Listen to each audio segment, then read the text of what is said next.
lot of my work highlights infrastructure issues, transforms potholes or crumbling curbs or sidewalks, missing manhole covers, stuff like that.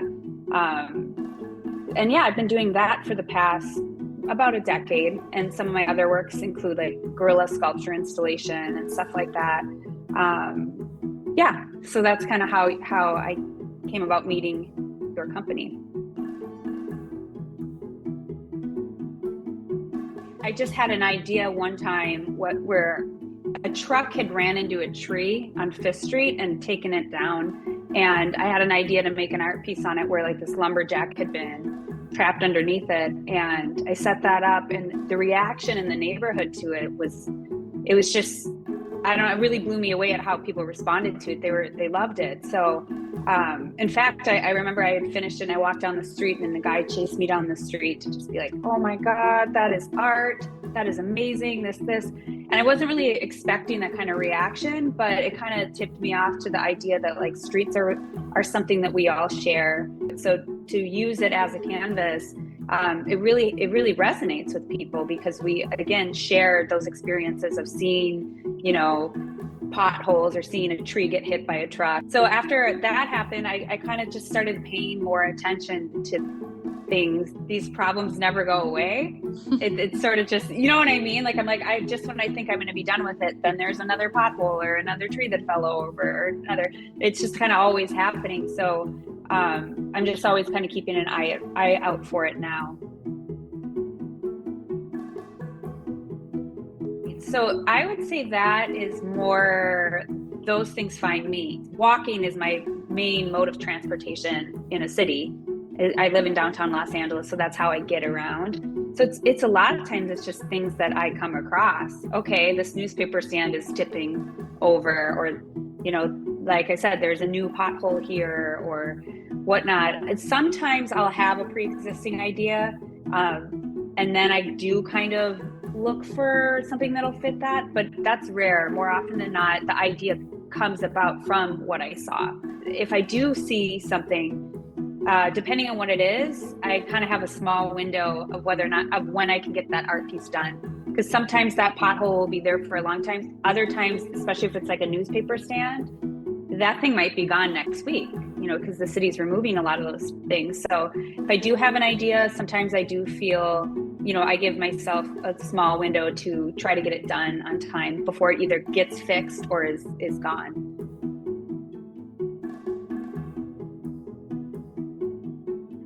You know, underserved communities really have way more infrastructure problems than, let's say, Beverly Hills.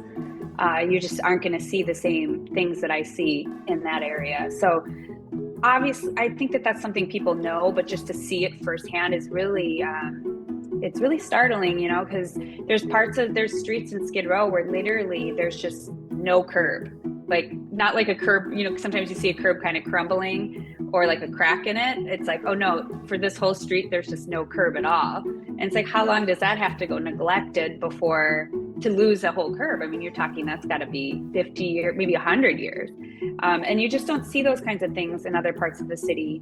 So I think that's really struck me, like when I moved there like 10 years ago, to just seeing that stark difference. Even within downtown LA, you go to South Park, it doesn't have that many problems, and that's a short walk away. So that's definitely really changed my perspective a lot, not just about infrastructure, but everything.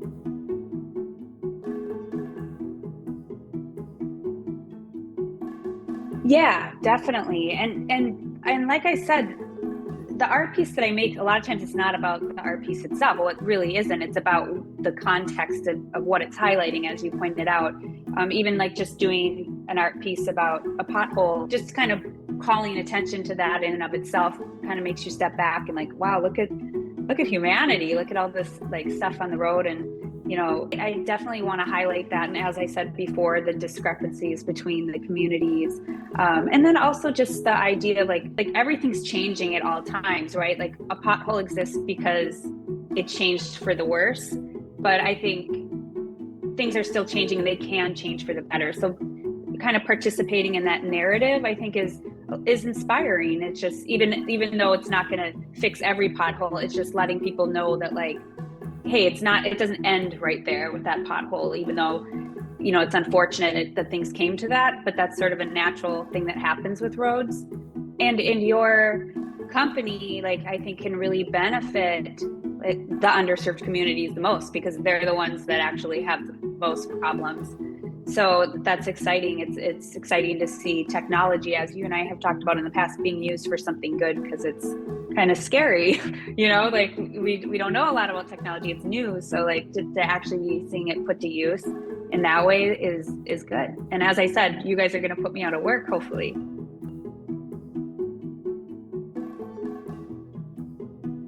I would say the most common reaction I get is, like, none at all. Like, it's surprising how many people will not notice a lot of art pieces.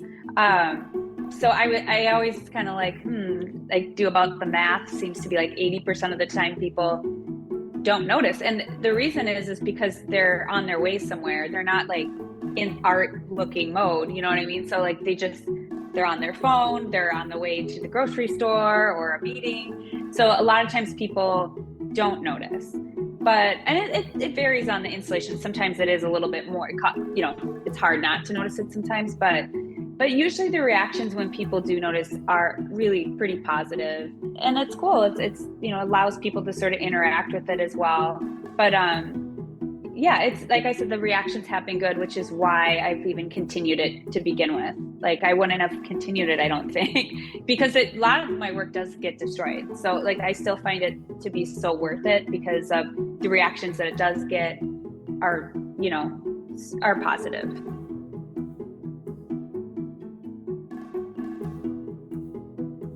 The social media aspect of it is just because, again, like I was saying before, everybody's familiar with, like, a pothole. It's kind of a universal thing, or infrastructure issues. So yeah, it's cool though. I really like being able to make these connections with, what you're doing is actually solving the problem. So I don't like to just call attention to a problem, like, I don't want to be one of those people. It's really cool to actually make a connection with a company that's really actively trying to solve the issues that I'm calling attention to.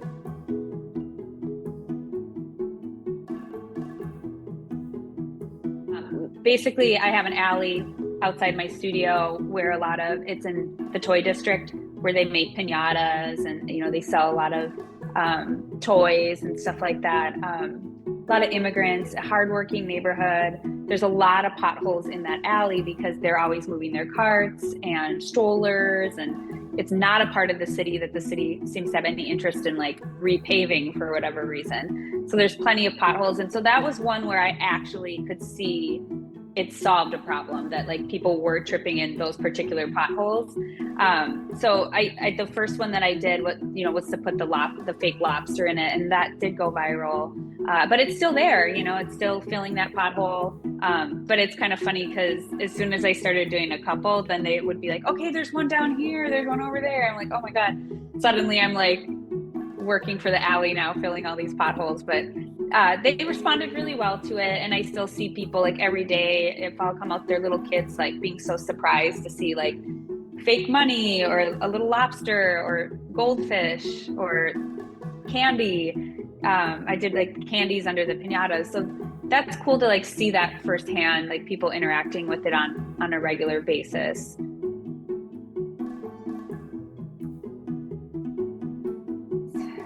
I can't predict, because so much of my art is intuitive and, like, what I come across, and, tomorrow something could be collapsed on the street and I'll have a different idea.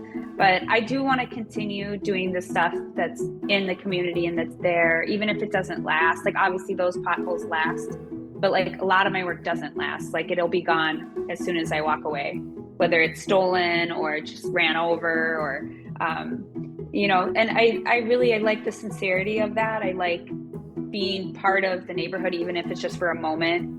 I still consider that a show, even if it's just a couple people saw it. That's good enough for me. So I want to continue doing that. But just with the changes in technology, I have always been interested in augmented reality, because in a sense, that's what I'm doing, is kind of layering the environment already.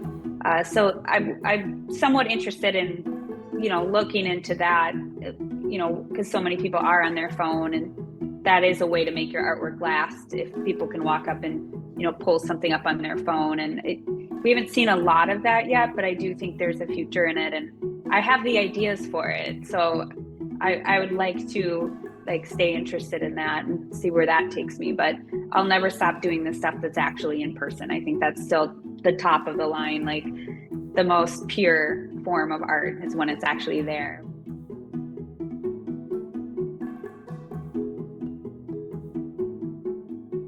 I don't really have necessarily a passion or an obsession for infrastructure. I never did before, but the reason why I return and go back to it is because I do think that it's very metaphorical.